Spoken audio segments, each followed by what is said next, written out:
दोस्तों, आज की प्यारी सी कहानी का नाम है लकड़हारा और सोने की कुल्हाड़ी। ये कहानी एक परी की कहानी है जो कि एक जल परी होती है। इसलिए आप इसे पूरा अवश्य ही सुनें और पढ़ें भी। दोस्तों, एक समय की बात है। जंगल के पास एक लकड़हारा रहता था। वह जंगल की लकड़ी काटकर अपना जीवन गुजारा करता था।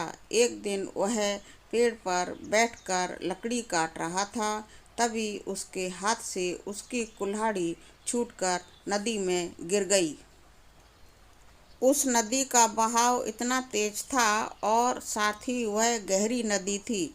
उसने आसपास हाथ डालकर कुल्हाड़ी खोजी, लेकिन उसे नहीं मिली। उसने बहुत कोशिश की, लेकिन कुल्हाड़ी कहीं नजर नहीं आई। फिर वह वहां बैठकर रोने लगा। उसके रोने की आवाज़ सुनकर पानी से एक जलपरी निकल आई और उस लकड़हारे से उसने पूछा, तुम क्यों रो रहे हो? लकड़हारा जलपरी को देखकर आश्चर्यचकित रह गया, लेकिन उसने अपनी सारी बात उस परी को बताई।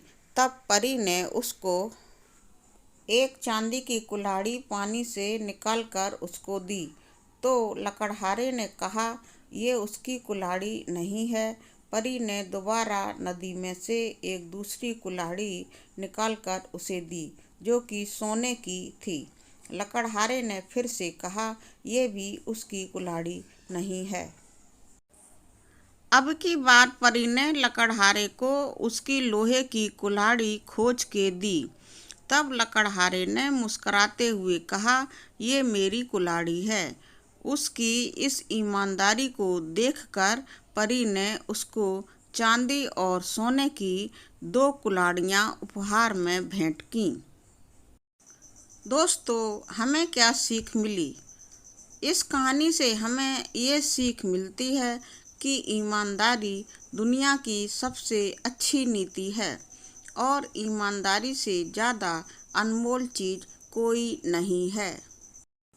दोस्तों, अगर आपको हमारी यह कहानी सोने की कुल्हाड़ी यानी कि लकड़हारे की सोने की कुल्हाड़ी पसंद आई हो तो प्लीज़ कमेंट करके बताएं। और ऐसी अच्छी अच्छी कहानियाँ के वीडियो देखने के लिए चैनल को प्लीज़ सब्सक्राइब करें। धन्यवाद।